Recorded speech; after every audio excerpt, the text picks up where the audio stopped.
ಶ್ರೀಗುರುಭ್ಯೋ ನಮಃ. ಹರಿ ಓಂ. ನಮಸ್ಕಾರ ವೀಕ್ಷಕರೇ, ನಾನು ನಿಮ್ಮ ವಿಶ್ವಾನಂದ ಆಚಾರ್ಯ. ಹೋದ ಸಂಚಿಕೆಯಲ್ಲಿ ವೃಷಭ ಲಗ್ನದ ಬಗ್ಗೆ ತಿಳಿದುಕೊಂಡೆವು. ಇಂದು ಮಿಥುನ ಲಗ್ನದಲ್ಲಿ ಜನಿಸಿದ ವ್ಯಕ್ತಿಯ ಜಾತಕದಲ್ಲಿ ಸೂರ್ಯಗ್ರಹದ ಸ್ಥಿತಿಗತಿಗಳನ್ನು ಆಧರಿಸಿ ಆ ಜಾತಕನಿಗೆ ಸರ್ಕಾರಿ ಉದ್ಯೋಗ ಸಿಗುತ್ತದೆ ಎಂಬುದನ್ನು ತಿಳಿಯೋಣ.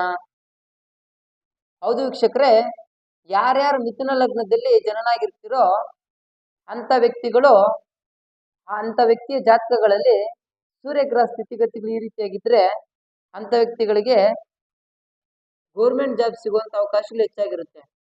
ಇಲ್ಲಿ ಗಮನಿಸ್ತಾ ಹೋಗಿ ವೀಕ್ಷಕರೇ, ಮಿಥುನ ಲಗ್ನದಲ್ಲಿ ಏನಾದ್ರೂ ಸೂರ್ಯಗ್ರಹ ಸ್ಥಿತಿನಾಗಿದ್ದು ಯತಿಯಾಗಿ ಬುಧ ಗ್ರಹ ಇದ್ದಾಗ ಮಾತ್ರ ಆ ವ್ಯಕ್ತಿಗೆ ಸರ್ಕಾರಿ ಉದ್ಯೋಗ ಸಿಗುವಂತ ಅವಕಾಶಗಳು ಹೆಚ್ಚಾಗಿರುತ್ತೆ. ಇಲ್ಲಿ ನೋಡಿ, ಮಿಥುನ ರಾಶಿಯ ರಾಶಾಧಿಪತಿ ಬುಧ ಏನಾದ್ರೂ ತನ್ನ ಸ್ವಂತ ಸ್ಥಾನದಲ್ಲಿದ್ದು ಜೊತೆಗೆ ಸೂರ್ಯಗ್ರಹ ಯತಿ ಇದ್ದರೆ ಮಾತ್ರ ಅಂತ ವ್ಯಕ್ತಿಗೆ ಗೌರ್ಮೆಂಟ್ ಜಾಬ್ ಸಿಗುವಂತ ಅವಕಾಶಗಳು ಹೆಚ್ಚಾಗಿರುತ್ತೆ.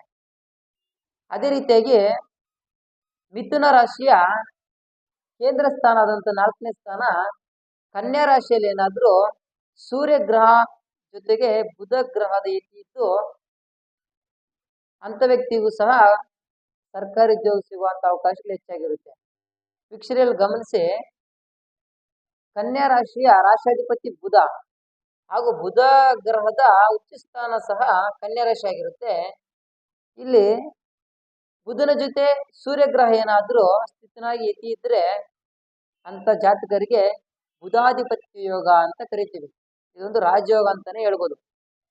ಇವರು ತೀಕ್ಷ್ಣ ಬುದ್ಧಿವಂತರು, ಉತ್ತಮವಾದಂತ ವಿದ್ಯಾಭ್ಯಾಸವನ್ನು ಮುಗಿದು ವಾಕ್ಚಾತುರ್ಯದಿಂದ ಬುದ್ಧಿಶಾಲಿಯಿಂದ ಇವರು ತಮ್ಮ ಸರ್ಕಾರಿ ಉದ್ಯೋಗವನ್ನು ಪಡೆಯುವ ಅವಕಾಶಗಳು ಹೆಚ್ಚಾಗಿರುತ್ತೆ ವೀಕ್ಷಕರೇ. ಅದೇ ರೀತಿಯಾಗಿ ಮಿಥುನ ಲಗ್ನದಿಂದ ಧನಸ್ಸು ರಾಶಿಗೆ 7ನೇ ಸ್ಥಾನ ಕಳಸ್ತ್ರ ಸ್ಥಾನದಲ್ಲಿ ಏನಾದ್ರು ಇಲ್ಲಿ ಗಮನಿಸ್ಬೇಕು, ಗುರು ಜೊತೆಗೆ ಸೂರ್ಯ ಇದ್ದಾಗ ಮಾತ್ರ ಅಂತ ವ್ಯಕ್ತಿಗೆ ಸರ್ಕಾರಿ ಉದ್ಯೋಗ ಸಿಗುವಂತ ಅವಕಾಶಗಳಿರುತ್ತೆ. ಬರೀ ಸೂರ್ಯಗ್ರಹ ಮಾತ್ರ ಇದ್ದಾಗ ಸಿಗುವಂತ ಚಾನ್ಸಸ್ ಕಡಿಮೆ ಇರುತ್ತೆ. ಒಟ್ಟಾರೆ ಇದನ್ನ 50-50 ಅಂತ ಹೇಳ್ಬೋದು. ಯಾಕಂದ್ರೆ ಮಿಥುನ ಲಗ್ನದಿಂದ ಧನಸ್ಸು ಲಗ್ನ ಕಳಸ್ತ್ರ ಸ್ಥಾನ 7ನೇ ಸ್ಥಾನ ಆಗಿರುತ್ತೆ. ಇಲ್ಲಿ ಸೂರ್ಯಗ್ರಹ ಇರುವುದು ಅಷ್ಟೊಂದು ಶ್ರೇಯಸ್ಸಲ್ಲ. ಗಮನಿಸಿ, 7ನೇ ಸ್ಥಾನದಲ್ಲಿ ಏನಾದರೂ ಸೂರ್ಯಗ್ರಹ ಇದ್ದಾಗ ಅಂತ ವ್ಯಕ್ತಿಗಳಿಗೆ ವೈವಾಹಿಕ ಜೀವನದಲ್ಲಿ ಅಡೆತಡೆಗಳು, ಸಾಂಸಾರಿಕ ಜೀವನ ಅಷ್ಟೊಂದು ಚೆನ್ನಾಗಿರೋದಿಲ್ಲ. ವಿವಾಹದಲ್ಲಿ ತುಂಬಾ ಕ್ಲಿಷ್ಟಕರವಾದ ಸನ್ನಿವೇಶಗಳನ್ನ ಅನುಭವಿಸ್ಬೇಕಾಗುತ್ತೆ ಅಂತ ಜಾತಕರು. ಅದಕ್ಕೆ ಇದೊಂದು ಅಷ್ಟೊಂದು ಶ್ರೇಯಸ್ಸಲ್ಲ. ಇದನ್ನ 50-50 ಅಂತ ಹೇಳ್ಬೋದು. ಉದ್ಯೋಗ ವಿಷಯಕ್ಕೆ ಬಂದಾಗ 50-50, ವೈವಾಹಿಕ ಜೀವನ ಕಷ್ಟವಾಗಿರುತ್ತೆ. ಅದೇ ರೀತಿಯಾಗಿ ಮಿಥುನ ಲಗ್ನದ ಜಾತಕನಿಗೆ ಉದ್ಯೋಗ ಸ್ಥಾನ ಆದಂತ 10ನೇ ಕೇಂದ್ರ ಸ್ಥಾನ ಮೀನರಾಶಿ ಆಗಿರುತ್ತೆ. ಈ ಮೀನರಾಶಿಯಲ್ಲಿ ಏನಾದ್ರೂ ಸೂರ್ಯಗ್ರಹ ಸ್ಥಿತನಾಗಿದ್ದು ಜೊತೆಗೆ ಏನಾದ್ರೂ ಇಲ್ಲಿ ಶುಕ್ರ ಮತ್ತೆ ಗುರು ಏನಾದ್ರು ರೀತಿ ಇದ್ರೆ ಇಂಥ ಜಾತಕರಿಗೆ ರಾಜಯೋಗ ಅಂತ ಹೇಳ್ಬೋದು. ನೋಡಿ ವೀಕ್ಷಕರು, ಇಲ್ಲಿ ಶುಕ್ರ ಗ್ರಹ ತನ್ನ ಮೀನರಾಶಿಯಲ್ಲಿ ಉಚ್ಚ ಸ್ಥಾನದಲ್ಲಿದ್ದಾರೆ.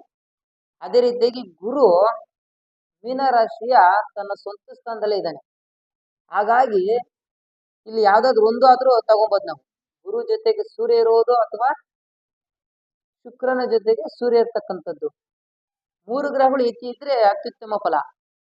ಇದ್ರಲ್ಲಿ ಯಾವ್ದಾದ್ರು ಒಂದು ಗ್ರಹ ಜೊತೆಗೆ ಅಥವಾ ಗುರು ಗ್ರಹ ಜೊತೆಗೆ ಸೂರ್ಯ, ಶುಕ್ರನ್ ಗ್ರಹ ಜೊತೆಗೆ ರವಿ ಇದ್ರು ಸಹ ಅಂತ ವ್ಯಕ್ತಿಗಳಿಗೂ ಸಹ ಸರ್ಕಾರಿ ಉದ್ಯೋಗ ಸಿಗುವಂತ ಅವಕಾಶಗಳು ಹೆಚ್ಚಾಗಿರುತ್ತೆ ವೀಕ್ಷಕರೇ. ಅದೇ ರೀತಿಯಾಗಿ ಮಿಥುನ ಲಗ್ನದ ಜಾತಕನಿಗೆ 11ನೇ ಸ್ಥಾನ ಲಾಭಸ್ಥಾನ ಮೇಷರಾಶಿ ಆಗಿರುತ್ತೆ.